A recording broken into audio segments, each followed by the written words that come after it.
Radhe Radhe students, कैसे हैं आप लोग। हम लोग बहुत सारा क्वेश्चन बना चुके हैं एडमिशन चैप्टर का, साझेदारी का प्रवेश। अब हम लोग इसी कड़ी में 38 तक क्वेश्चन बना चुके हैं, 38 नंबर तक क्वेश्चन बना लिए हैं। आज हम लोग बनाएंगे 39 नंबर 39। तो आइए हम लोग 39 नंबर क्वेश्चन करते हैं। कैसे बनाएंगे? क्वेश्चन में लिखा हुआ दो साझेदार हैं, अमृतांशु है और आदर्श है। हम लोग किस बुक से बनाते हैं प्रश्न? एसके सिंह की बुक से बनाते हैं, जो Bihar board, Jharkhand board, UP board हर जगह काम आता है। तो अमृतांशु और आदर्श साझेदार है। लाभ हानि को कैसे बांटते हैं? 3-2 के अनुपात में बांटते हैं। नीचे कुछ बैलेंस शीट दिया हुआ है, उससे नीचे क्वेश्चन पढ़ेंगे। देखिए उससे नीचे क्वेश्चन पढ़ते हैं, कहता है प्रतीक को शामिल किया गया। किसको शामिल किया गया? प्रतीक को। नया साझेदार कौन है? प्रतीक है। देनदारों पर 5% प्रावधान करने के लिए बोल रहा है। 2 नंबर पॉइंट में लिखा हुआ है देनदारों पर 5% प्रावधान बनाना। इसका मतलब जो पैसा देने वाला है उसमें 5% पैसा क्या हो जाएगा? डूब जाएगा। क्वेश्चन के असेट्स में देखिए डेटर लिखा हुआ 30,000। डेटर कितना लिखा हुआ? 30,000। और अंदर में प्रोविजन है 1,000। मतलब 30,000 रुपया हमको आने वाला है, उसमें से 1,000 रुपये क्या हो जाएगा? डूब जाएगा। डूबने का मतलब वो पैसा हमको प्राप्त नहीं होगा, उसको कहते हैं डूबना। लेकिन बाहर में लिखा हुआ कितना परसेंट डूबेगा? 5% डूबेगा। कितना परसेंट डूबेगा? 5%। तो 30,000 का 5%, 30,000 का 5%, 5 दिया 1500 होगा। कितना होगा? 1500 होगा। लेकिन अंदर में कितना प्रोविजन लिखा हुआ है? 1,000। तो 1,000 पहले से लिखा हुआ डूब रहा है, अब बाहर में लिखा हुआ 5% डूबेगा। तो 30,000 का 5% निकालेंगे, कितना होगा? 1500। 1500 नया प्रोविजन है, मतलब कुल मिला कितना डूबेगा? 1500। जिसमें से 1,000 पहले से बोल रहा डूब गया, तो नया कितना लॉस हुआ? 500 का नया लॉस हुआ। तो नया लॉस हुआ 500। तो हम लिखेंगे रिवैल्यूशन अकाउंट बनाएंगे और 2 में लिखेंगे to provision for debtor. To provision for debtor कितना का लॉस हुआ? 500। तो 500 यहाँ पे लिख दिए। देखो रिवैल्यूशन अकाउंट जैसा कि आपको पता है कि जो लॉस होता है उसको हम लोग कहाँ लिखते हैं? 2 में लिखते हैं, और जो प्रॉफिट होता है उसको किधर लिखते हैं? बाय में लिखते हैं। आगे आइए और क्वेश्चन पढ़ते हैं, क्या लिखा हुआ है। आगे लिखा हुआ 3 नंबर पॉइंट में देखिएगा, 3 नंबर पॉइंट है 3,000 की उपार्जित आय। उपार्जित आय कितना है? 3,000। तो 3,000 की उपार्जित आय है, एक्रूड इनकम है। तो इनकम हुआ है लेकिन रिसीव नहीं हुआ। तो रिसीव नहीं हुआ तो मेरा क्या बेनिफिट है? बाय में लिखेंगे बाय एक्रूड इनकम। कितना है? 3,000। देखो एक्रूड इनकम कहते किसको?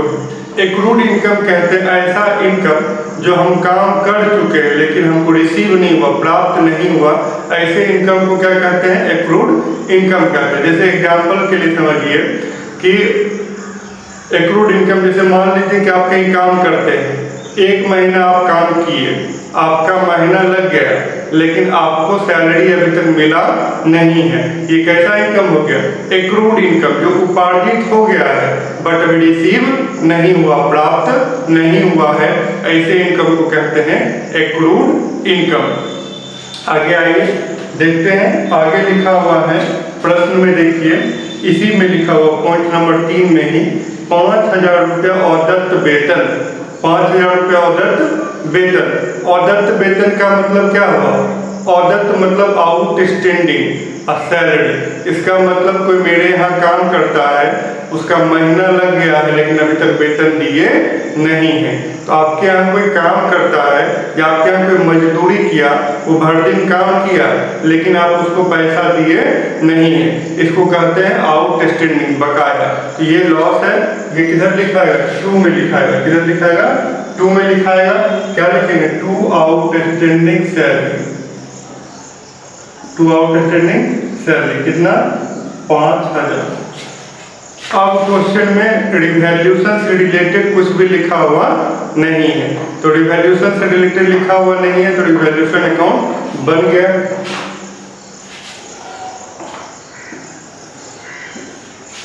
इधर का जोड़ कितना हो गया 5500, यहाँ भी लिख देते हैं 5500, 55 नहीं 5500, तो 5500 है, इधर 3000 इधर कम हो गया, 5500 में 3000 घटा दीजिए कितना आएगा 2500, 2500 कम है तो क्या लिखिएगा bye partners capital, bye partners capital. कौन कौन पार्टनर है, अमृतांशु है और आदर्श है, तो लिख देते हैं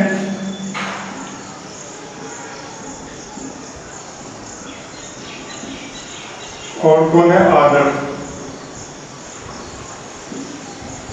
2500 रुपये का लाभ हुआ, ये लाभ हानि को कैसे बांटते हैं, क्वेश्चन में लिखा हुआ है 3-2 के अनुपात में बांटते हैं, तो 2500 को 3-2 में बांट दीजिए, 2500 रुपया को 3-2 में, 3-2 बांटेगा 3/5, अब 2500 को बांटेगा 2/5, तो 2500 हो गया, अब 5 दिया 1500, 2500 हो गया, अब 5 दूनी 10, कितना हो गया 1000।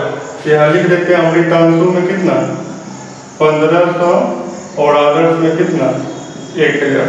2500 को बांट दिए किस अनुपात में 3-2 में, 3/5 2/5, तो ये आपका रिवैल्यूएशन अकाउंट बन के कंप्लीट हो गया। अब इस क्वेश्चन में जब आप बैलेंस शीट को देखिएगा तो बैलेंस शीट में कैपिटल भी लिखा हुआ और करेंट भी लिखा हुआ, जब कैपिटल भी लिखा रहे और करेंट भी लिखा रहेगा तो इस स्थिति में करेंट अकाउंट बनाते हैं। कौन अकाउंट बनाते हैं, करेंट अकाउंट। जब करेंट और कैपिटल दोनों दिया रहता है तो कैपिटल में कोई भी चेंजिंग नहीं होता, कैपिटल में कोई भी परिवर्तन नहीं होता, तो कैपिटल में कोई भी परिवर्तन नहीं होता है तो जो भी परिवर्तन होगा चेंजिंग होगा वो कहाँ चेंजिंग होगा, वो करेंट अकाउंट में चेंजिंग होगा। इसलिए हम करेंट अकाउंट बनाएंगे और जो भी चीज पार्टनर्स कैपिटल में लिखते थे वो सब चीज लिखेंगे करेंट अकाउंट में, सिर्फ कैपिटल को छोड़कर, सिर्फ किसको छोड़कर, कैपिटल को छोड़कर, कैपिटल को छोड़कर जितना भी चीज लिखते थे कैपिटल अकाउंट में वो सब लिखाएगा करेंट अकाउंट में। तो आइए करते हैं करेंट अकाउंट। तो करेंट अकाउंट क्वेश्चन के लायबिलिटी साइड में करेंट का बैलेंस लिखा हुआ है, हम लिखेंगे इस बाय बैलेंस बीडी, जैसे कैपिटल में लिखते थे वैसे ही अमृतांशु का देखो करेंट का बैलेंस कितना, करेंट का बैलेंस कैपिटल का नहीं, करेंट का बैलेंस, करेंट का बैलेंस अमृतांशु का 12000, कितना है 12000, और आदर्श का कितना है 8000। लिख दे भैया 12000 और 8000 करेंट का बैलेंस, कैपिटल का नहीं लिखना, करेंट का बैलेंस लिखना।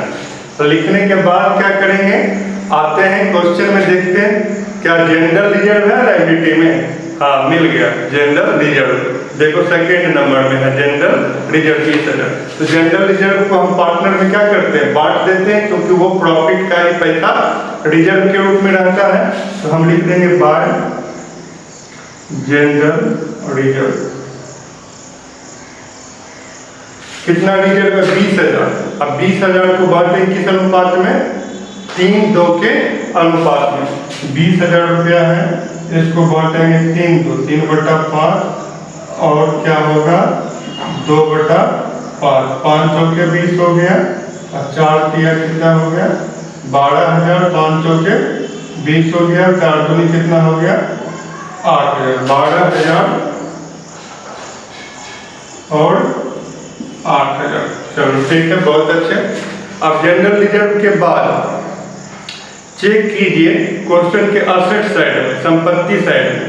देखो संपत्ति साइड में एक चीज लिखा हुआ गुडविल। जब क्वेश्चन के असेट्स में गुडविल लिखा रहता है उसको हम क्या करते हैं, खत्म करते हैं। और एसेट्स का बैलेंस क्या होता है, डेबिट होता है, तो खत्म करने के लिए उसको क्या करेंगे, क्रेडिट करेंगे। तो एंट्री क्या होगा, एंट्री हो जाएगा partners capital account debit to goodwill account. Partners capital account debit to goodwill account हो जाएगा। तो पार्टनर्स कैपिटल अकाउंट हम बना रहे हैं और टू क्या लिखा जाएगा, goodwill account, to goodwill account. तो ये जो है गुडविल कितना लिखा हुआ 20,000 और 3 2 के अनुपात में बांटेंगे तो सेम आएगा 12,000 और 8,000। तो अमृतांशु में कितना 12,000 और ये 8,000। ध्यान दीजिएगा ये नया गुडविल नहीं है, ये पहले से जो गुडविल है असेट्स में वो गुडविल है। और इस गुडविल को हम क्या करते हैं, खत्म करते हैं तो लॉस होगा तो हम 2 में लिखते हैं। लेकिन नया साझेदार यदि गुडविल लाता है तो वो पार्टनर पुराने साझेदार के लिए प्रॉफिट होता है और उसको हम किधर लिखते हैं, बाय साइड में लिखते हैं, 2 में नहीं लिखते।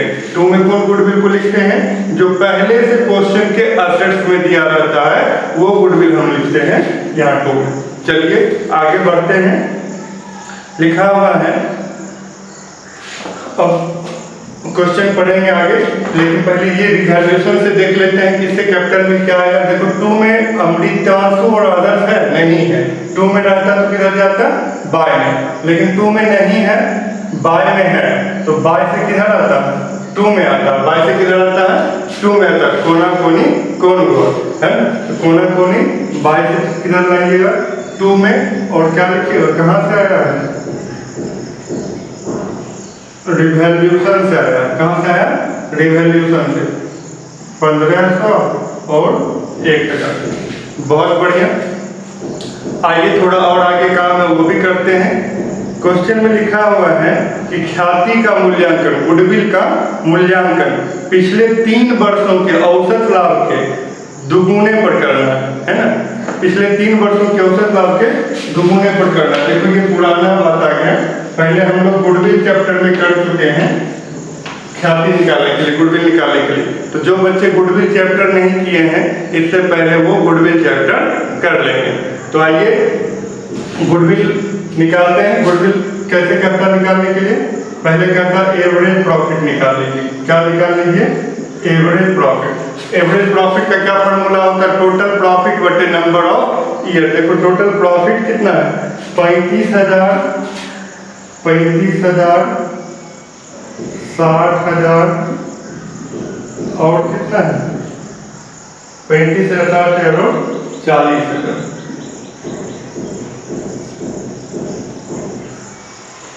3 साल का प्रॉफिट नहीं, तो 3 क्यों लिखे हैं, क्योंकि 1 2 3, तो 3 साल है इसलिए यहाँ पे 3 लिखे हैं। तो एवरेज का फॉर्मूला यही होता है। अब हम सबको जोड़ लेते हैं, कितना हो गया, 1,35,000, 1,35,000। 3 से भाग दे देंगे, 4 दिया 12, 3 बचे 15, कितना आ गया, 45,000 एवरेज प्रॉफिट आ गया। गुडविल का क्या फॉर्मूला होता है, गुडविल का फॉर्मूला होता है average profit into numbers of year purchase. Number of year purchase कितना लिखा हो, 2, कितना हो गया, 90,000। ये किसका गुडविल निकला, फर्म का। फर्म का गुडविल कितना हो गया, 90,000 हो गया। अब नया पार्टनर कौन आया है, नया पार्टनर आया है प्रतीक, और प्रतीक को लाभ में कितना हिस्सा मिलता है, 1/6। तो प्रतीक को गुडविल का कितना पैसा देना पड़ेगा, 90,000 का 1/6। तो प्रतीक को कितना देना पड़ेगा, Prateek share in goodwill, Prateek share in goodwill. Prateek को गुडविल कितना हिस्सा देना पड़ेगा, 90,000 और प्रतीक का हिस्सा 1/6 कितना हो जाएगा, 15,000। 15 करके 90 कितना हो जाएगा, प्रतीक को कितना पैसा देना पड़ेगा, 15,000। 15,000 कैसे आ गया, तो 15,000 आ गया, 90,000 का 1/6, 90,000 का 1/6 कितना आ गया, 15,000। ये देगा प्रतीक पैसा। ये जो पैसा प्रतीक देगा उसको कौन बांटेगा, अमृतांशु और आदर्श बांटेगा। तो बांटेगा क्या लिखेगा, बांटेगा क्या लिखेगा बच्चों, गुडविल, बाय गुडविल लिखाएगा। 15,000 को किस अनुपात में बांटना, 3 और 2 के अनुपात में। तो 3 2 के अनुपात में बांटिएगा तो 5 दिया 15, 3 दिया 9, 3 दूनी 9,000 और 6,000 रुपये, ये हो गया। और कुछ है क्वेश्चन में? हाँ, एक चीज और है बच्चों, पॉइंट नंबर 6 में देखिए लिखा हुआ ख्याति की, गुडविल की आधी रकम निकाल लिया जाता है। किसके द्वारा निकाल लिया जाता है? साझेदारों के द्वारा। तो निकाल लेगा क्या लिखिएगा? टू कैश या बैंक लिख सकते हैं। क्वेश्चन के असेट्स में कैश लिखा रहेगा तो कैश लिखिएगा, बैंक लिखा रहेगा तो बैंक लिखिएगा। क्वेश्चन के असेट्स में क्या लिखा हुआ? कैश लिखा हुआ, टू कैश लिख देते हैं। आधी रकम 9,000 का आधा कितना निकालेगा? 4500 और 6,000 का आधा, 6,000 का आधा कितना होगा बच्चों? 3,000 रुपया हो गया। ये आपका कैपिटल अकाउंट बन के भी तैयार हो गया। अब क्या करेंगे? बस जोड़ने और घटाने का काम करेंगे। तो 12 12 24 और 24 और 9 कितना हो गया? 24 का होता है 30 और 3 33,000 रुपया, और 8 8 16 16 4 20 2 22, कितना हो गया? 22,000 रुपया। यहाँ भी वही लिख देते हैं 33,000 और क्या लिख दूँ? 22,000। यहाँ लिख देता हूँ to balance CD, to balance CD. CD में क्या करेंगे? ये सब जोड़ के 33,000 से कम कर देंगे। तो कितना हो गया? 6,000 और 12,000, 18,000। 33 में 18 घटा दीजिए, कितना बच गया? 15,000। अब देखिए 8 1 9 और 9 2 8 1 9 9 1 10 2 12, 22 में 12 घटा दीजिए, कितना बचा? 10,000। तो ये बच गया हमारा बैलेंस सीडी। 22,000 भी क्या किया? 8 1 9 और 9 3 12, 22 में 12 गया तो 10,000 और 33,000 है। 4500 1500 6,000 12,000 18,000। 33,000 में 18,000 घटा दिए, कितना बचा? 15,000। तो ये हमारा करेंट अकाउंट भी बन गया। अब हम क्या बनाएंगे बच्चों? बैलेंस शीट बनाएंगे। क्या बनाएंगे? New balance sheet. आइए हम लोग बनाते हैं न्यू बैलेंस शीट। तो बैलेंस शीट का फॉर्मेट तैयार है। अब क्वेश्चन के लायबिलिटी से देखकर इसको लायबिलिटी साइड में और एसेट से देखकर एसेट साइड में लिखेंगे। देखो लायबिलिटी में क्या लिखा हो? क्रेडिटर्स लिख देते हैं। लिख दूं? जी सर लिख दो। क्रेडिटर्स, क्रेडिटर्स में कोई चेंजिंग नहीं हुआ, कोई परिवर्तन नहीं हुआ है, तो जितना लिखा हुआ है उतना ही लिखेंगे। कितना लिखा हुआ क्रेडिटर्स? 30,000 लिख दिए क्रेडिटर्स 30,000। आगे देखो बच्चों जनरल रिजर्व नहीं लिखेंगे। क्यों नहीं लिखेंगे? क्योंकि जनरल रिजर्व को हम ऑलरेडी क्या कर चुके हैं? कैपिटल अकाउंट में बांट चुके हैं। अब जनरल रिजर्व बचा हुआ नहीं है, इसीलिए जनरल रिजर्व हम लोग नहीं लिखेंगे। कैपिटल लिखेंगे। क्या लिखेंगे? कैपिटल। कैपिटल में कोई भी चेंजिंग नहीं हुआ क्योंकि क्या बना दिए? Current account. जब करेंट अकाउंट बनता है तो कैपिटल में कोई परिवर्तन नहीं होता। तो कैपिटल लिखते हैं किसका किसका? अमृतांशु।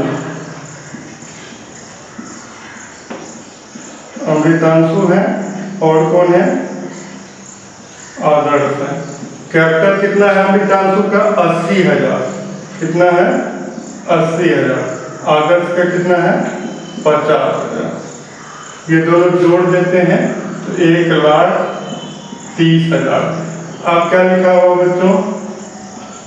Current account. क्या लिखा हुआ है? Current account. देखो करेंट अकाउंट में भी है, कौन कौन है? अमृतांशु है, अमृतांशु है और कौन है? आदर्श है। देखो कैपिटल में एक और चीज लिखेंगे, नया पार्टनर। नया पार्टनर कौन अभी आया है? प्रतीक। तो वो भी लिखाएगा प्रतीक। प्रतीक, प्रतीक कितना पूंजी के लिए लाया है? प्रतीक पूंजी के लिए लाया है, क्वेश्चन में लिखा हुआ है तो वह पूंजी के लिए 50,000 रुपया लाया। कितना लाया है? 50,000। वो भी टूट जाएगा तब कितना हो जाएगा? 1,80,000। ये हो गया। अब करेंट अकाउंट आते हैं। करेंट में अमृतांशु और आदर्श। तो अमृतांशु का करेंट अकाउंट का बैलेंस कितना निकला? 15,000 और आदर्श का कितना निकला? 10,000। लिख देते हैं अमृतांशु में 15,000 और अदर्स में कितना लिख दो बच्चों 10,000। अब हम लोग असेट साइड देखेंगे। लाइबिलिटी में काम कंप्लीट हो गया। असेट्स में देखिए लिखा हुआ कैश, क्या लिखा हुआ है कैश। देखिए कैश कितना लिखा हुआ है 16,000। और नया पार्टनर जो है वो पूंजी के रूप में कितना पैसा लाता है, पूंजी के रूप में लाता है 50,000। और गुडविल के रूप में कितना लाता है, ख्याति के रूप में 15,000, जिसमें आधा पैसा निकाल लिया जाता है। तो आधा पैसा निकाल लिया जाएगा तो 7500 रुपये निकाल लिया जाता है। कितना हो जाएगा 73,500।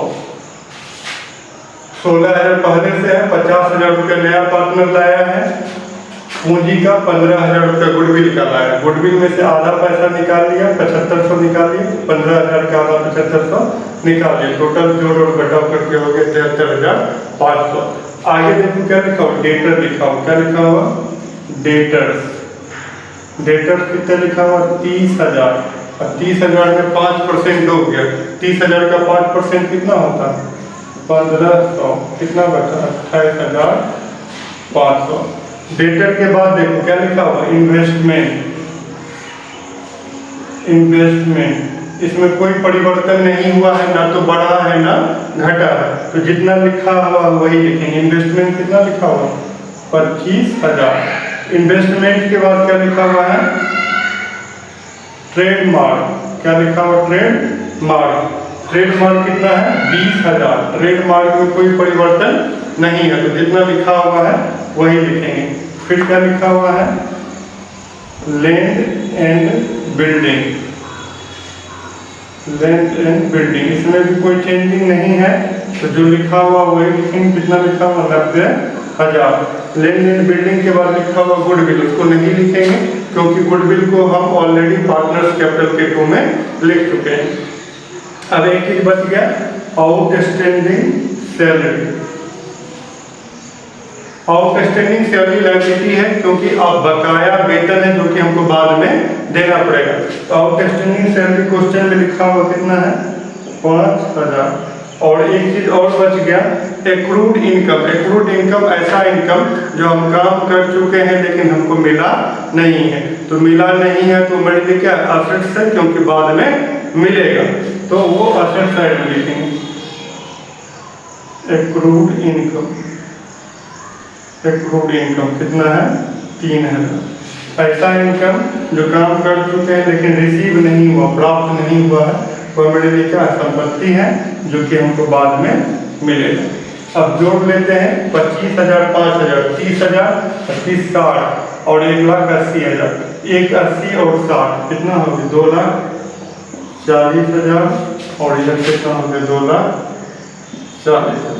इस तरह से जो है आप न्यू बैलेंस शीट को कंप्लीट कर लीजिएगा। Thank you. 15 10 कितना